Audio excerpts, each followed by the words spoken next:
you, Maya. What you gotta say?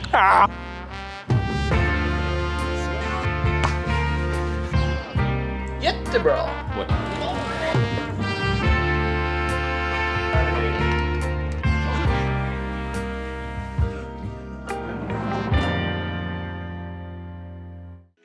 The Hobbit.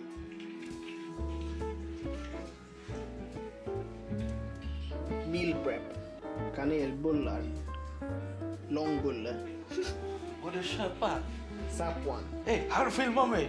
Jag är inte bekväm. Kevin. Oj, Plexig. We gotta be prepared to make deliciousness. Deliciousness. This apartment has become somewhat of a meeting place for delinquents like me and some other people. We have two main activities that are always on the agenda whilst being here: eating tons of food and watching movies. Sometimes we even play games and get super competitive to the point where everyone needs to win at least once before they leave. Stark man. Vad gör du? Och sus. Mycket sus. The characters who enters this facility are usually weird guys like me. A bit bold and very irritating, but funny as hell. Not everyone is welcome to this humble abode, and that's why we have an armed guard, Mr. Sensei. Mr. Sensei has a calm demeanor to him, which usually lasts for a solid 6 minutes before hell breaks loose. Keep this strap at all times, va? Son. Oh shit.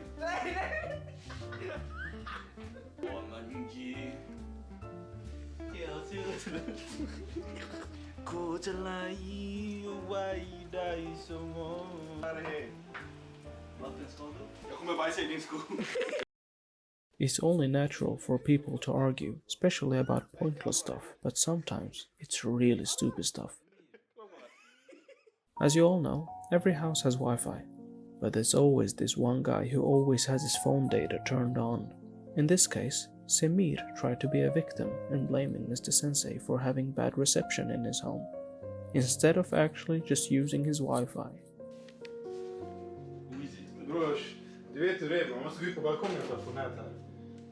Hör du mig, ser du mig? Har du inte wifi på? Han är hjärndöd bror, det är därför. Hör du mig? Ser du mig? Han är hjärn, det är därför. Semir, du måste flämma tillbaka någon gång. Säg till han. Du, High five. det finns Säg till han, wifi. säg till han, exakt så här. Svara exakt tillbaka så här då. Ta upp till han, säg high five. Du har inte wifi vet här. Walla, låt han använda sitt eget bror. Och gud bror, jag vet inte varför när du kommer hit du blir fett otrevlig alltså. Walla nej bre, det är någonting bror, du behöver inte komma hit alltså. Damn. Han är bara tyst, jag fattar inte. My girl's always fighting. Ska vi damma då? This is my girl. And my other girl, they're always fighting. Kenny. Jokes aside, the best thing about coming to this house is the people. It's us who makes this home. Even though we come with a bunch of problems and some delinquents are super messy, we always make sure to have the best quality time ever before we leave. And the food, let us not forget about the food. We always let Chef Wang do his thing. Oh, I should probably mention, he recently opened a food truck which serves smashed burgers. Congratulations. I'm very proud of him, our own little Asian chef. Let me present to you a disastrous game of beach volleyball.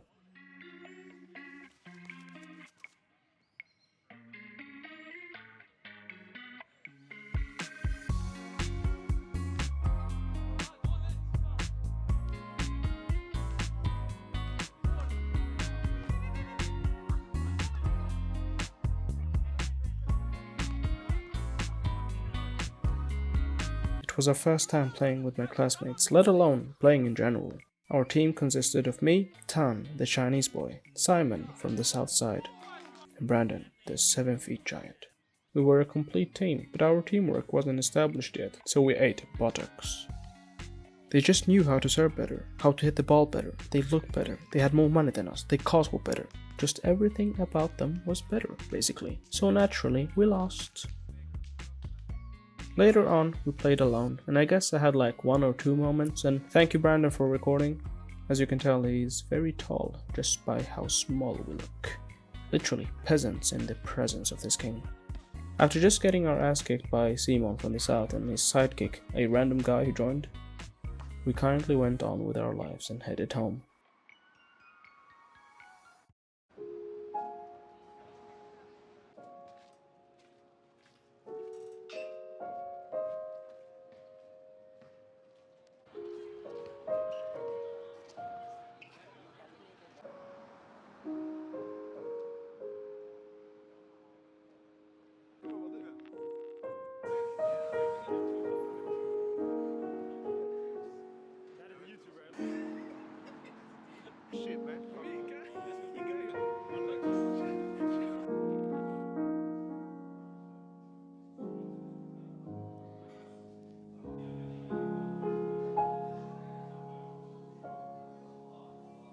How many friend groups do you have? I have many. Some I see once in my whole life, some consist of strictly 2 people, and others are just strangers that I randomly meet twice in a foreign country, and then miss them until the next time I see them. This group in particular is made of many different characters. I've met them all on some occasion, but I've never hung out with everybody like this. The good thing about them is that I'm comfortable being myself without hesitation, because no one cares. It can be hard when you feel judged, as you all know.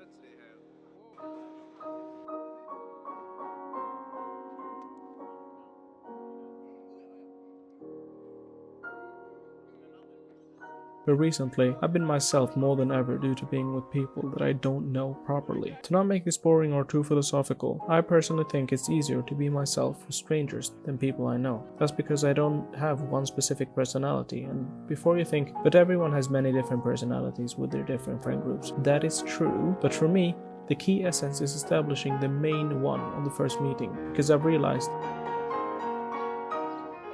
that's who I am. Without adjusting a part of myself to someone else or a specific setting, I show the person I am from within, the persona that my inner voice thinks with when I speak to myself. That's who I am. And that's who I was with these people.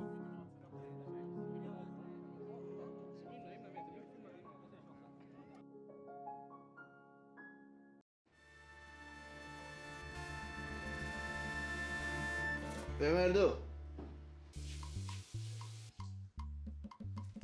And we are back at the cool guy's house. My best friend Nahuel. Someone who I find it so easy to be myself around without hesitation. And today we are cooking some food. Naturally. If I'm here, just know it's cooking time. Let's get right into it. Vi ska göra panerad biff med stråbröd och då har vi potatis gjord av Nahuel. Krydad potatis. Här är det bara stråbröd, citronpeppar, salt. Här vi har torsk. Vi ska göra in på äggen, invid. Vi ska göra äggen och molassos. Vi har majonnäs, senap och bostongurka. Mer än så behöver inte. Perfekt. Lödsås in the making. Den går hela vägen ner. Salt och peppar, kommer det finnas i denna eller behövs det inte? Vi vill ha ren smak. Rena smaker bara. Birgitta alltså.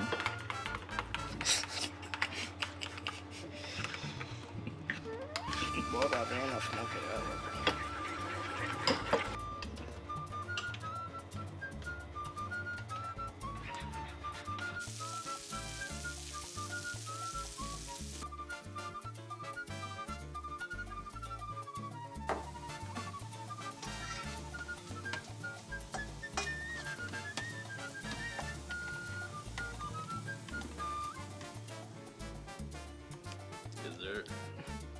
Jättebra! What he said. Okay, review. What he said. We can't even finish our plate, but we're already ready for second serving. Explain how. Tell me. Because it's very... Delicioso. Alright, thank you for today. I see you next time. Bye everybody. Goodbye. For this last section of the video, I figured I'd share a bit more of who this person is, and what she means to me.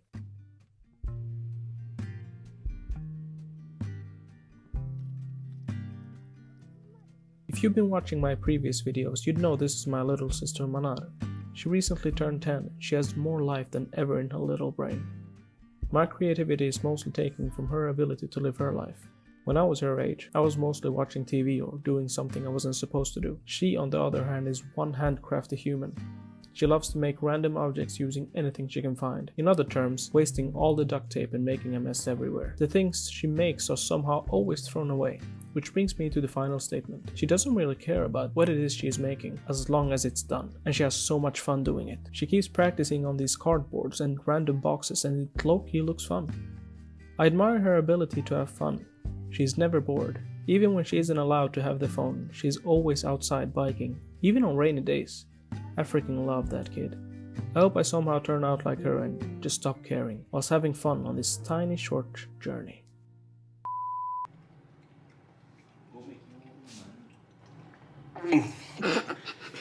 Hey.